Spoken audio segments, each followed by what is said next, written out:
اس لیے تو میں نے دیکھا ہے اکثر خواتین کو گھروں میں وہ سالن ہانڈی میں ڈالنے کے لیے کلونجی کا استعمال لازمی کرتی ٹیسٹ ہیں، میں بھی بڑی مزے کی ٹیسٹ بھی لگتی ہے مزی وہ۔ ہے، لیکن حکم یہ ہے آپ نے فرمایا کہ یہ موت کے علاوہ ہر بیماری کے لیے اس کا علاج ہے۔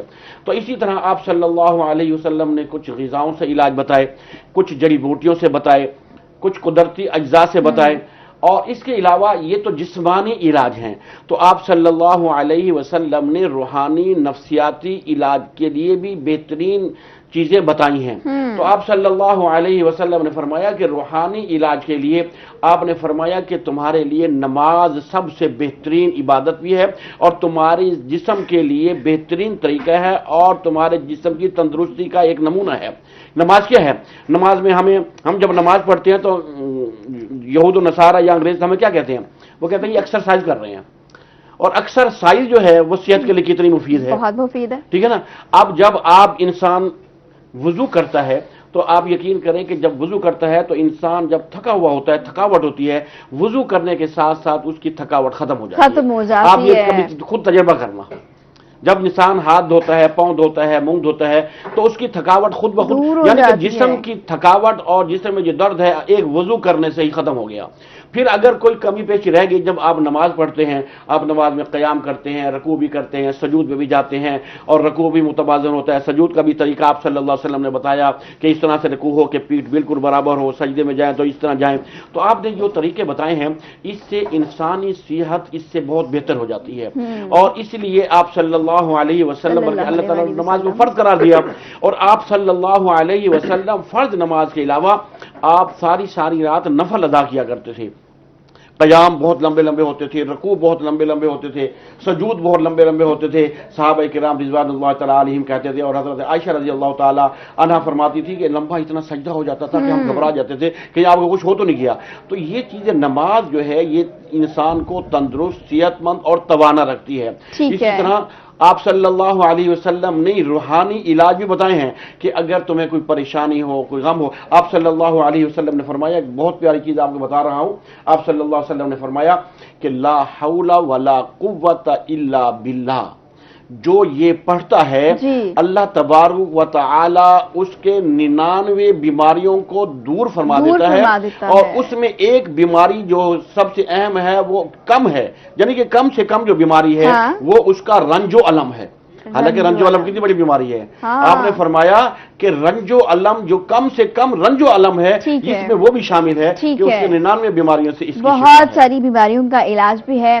آج کے دور میں ویسے بھی ہم دیکھتے ہیں کہ ہر بندہ ہی پریشان ہے، ذہنی دباؤ کا شکار ہے، اور یہ جو پریشانیاں ہوتی ہیں نا یہ بہت کچھ کئی بیماریاں اندر پیدا کر دیتی ہیں۔ تو یہ جو سب سے چھوٹی بیماری آپ نے بتائی ہے رنج و علم، یہ آج کل بہت بڑی بیماری بن کر سامنے آئی اور اس سے آگے بڑی بڑی بیماریاں آ رہی ہیں۔ تو انجینئر صاحب سے پوچھتے ہیں کہ ذہنی دباؤ اور پریشانیوں سے بچنے کے لیے طب نبوی میں کیا رہنمائی فرمائی ہے؟ بسم اللہ الرحمن الرحیم، یہ بہت اہم سوال ہے اور میرا خیال وقت کی بہت زیادہ اہم ضرورت ہے کہ ہر دوسرے بندے کو اور اگر ہر دوسرے نہیں تو کم سے کم کوئی نہ کوئی آپ کو ایسا ضرور سوسائٹی میں بندہ مل رہا ہے کہ جو سٹریس میں ہے، جو اس کو مطلب پریشرائز ہے، مطلب سوسائٹی کی وجہ سے، یا گھریلو ٹینشن ہے، یا پھر اکنامکلی ایشوز ہیں، یا اور بھی بہت سارے مورل ایسے ایشوز ہیں جس کی وجہ سے انسان سٹریس میں ہے، پریشر بہت زیادہ لیا ہوا ہے۔ تو آپ صلی اللہ علیہ وآلہ وسلم اور قرآن حکیم میں جیسے اللہ تعالیٰ نے قرآن میں فرمایا یا ایھا الذین آمنوا کتب علیکم الصیام کما کتب علی الذین من قبلکم لعلکم تتقون، اے ایمان والو تم پر روزے فرض کیے گئے ہیں جیسے کہ تم سے پہلے والے لوگوں پر فرض کیے گئے تھے۔ کس لیے؟ کیوں؟ وجہ کیا ہے؟ ریزن کیا؟ کاز کیا ہے آخر یہ روزے فرض کیے جیسے کہ تم سے پہلے والے لوگوں پر، پہلی امتوں یعنی پہلے نبی جو ہیں گزرے ہیں ان کی امتوں پہ بھی روزے فرض کیے تھے۔ وجہ کیا تھی؟ کاز کیا تھے؟ ریزن کیا تھی؟ ریزن کیا تھی؟ لعلکم تتقون، تاکہ تم پرہیزگار بن جاؤ، تاکہ تم متقی بن جاؤ، تاکہ تمہارے اندر جو حیوان ناطق ہے وہ دم توڑ جائے، کیونکہ انسان چلتا پھرتا حیوان ناطق ہے۔ یہ جب ہم علم حاصل کرتے ہیں، کس لیے علم حاصل کرتے ہیں؟ اگر ایک عالم بنتا ہے وہ بیسیکلی اندر کا جو انسان ہے اس کو ایکسپوز کیا جاتا ہے۔ اگر ایک ڈاکٹر بنتا ہے وہ ڈاکٹر نہیں ہوتا، وہ اصل میں اندر کا جو انسان اس کو ایکسپوز کیا جاتا ہے۔ اگر انجینئر بنتا ہے اندر کے انسان کو، وہ اصل میں انجینئر تو بنتا ہے یہ ساری چیزیں مادیت کی طرف لے کے جاتی ہے، لیکن بیسیکلی جو کام ہے وہ یہ ہے کہ اندر کا جو انسان، اصل جو انسان ہے اس کو باہر نکالنا. اگر اس کو باہر نہیں نکالیں گے تو آپ حیوان ناطق کہلائیں گے. اور آپ جانتے ہیں کہ جو حیوان ہے اس کے اندر کتنی شدت ہوتی ہے، اس کے اندر کتنی بربریت ہوتی ہے. وہ خون بعض اوقات اکثر آپ دیکھا خون خوار درندے مطلب اس صفت میں بھی موجود ہوتے ہیں. تو ہمیں یہ ایسا ہوا کیوں ہے؟ اس لیے ہے کہ ہم روزہ رکھتے ہیں لیکن روزے کے مفہوم کو نہیں سمجھتے. ہم نے روزہ رکھا لیکن اس کے مفہوم کو نہیں. روزہ ہے کیا؟ اور یہ ہمیں دباؤ کے مطلب بندے روزہ بھی رکھ رہے ہیں لیکن پھر بھی دباؤ میں ہے، سٹریس میں ہے، پریشانی میں ہے، مختلف قسم کے پرابلمز نے ان کو ہولڈ کیا ہوا، ٹریپ کیا ہوا. وجہ کیا ہے؟ وجہ یہ کیا ہے کہ روزہ رکھنا اور بات ہے، روزے دار ہونا اور بات ہے، اور نماز پڑھنا اور بات ہے، نمازی ہونا اور بات ہے، قرآن پڑھنا اور بات ہے، قرآن قاری ہونا اور بات ہے، عالم ہونا اور بات ہے، علم ہونا اور بات ہے. رسول صلی اللہ علیہ وسلم کی فرمان کو سننا اور اس کو بیان کرنا اور بات ہے، لیکن ان فرامین پہ عمل کرنا اور بات ہے. کیا ہوا؟ 30 روزے آپ نے رکھے ہیں لیکن آپ کے اندر پرہیزگاری نہیں آئی. آپ نے 30 روزے رکھے ہیں، آپ نے قرآن پڑھا ہے، آپ نے زکوٰۃ دی ہے، لیکن اندر کی جو چیزیں ہیں، اندر کا جو انسان وہ اجاگر نہیں ہوا، جس کی وجہ سے آپ ذہنی دباؤ کا شکار ہو گئے ہیں. اور نہ صرف خود ہیں بلکہ معاشرے میں جہاں کہیں بھی جائیں گے وہ دباؤ کے ساتھ لے کے جائیں گے.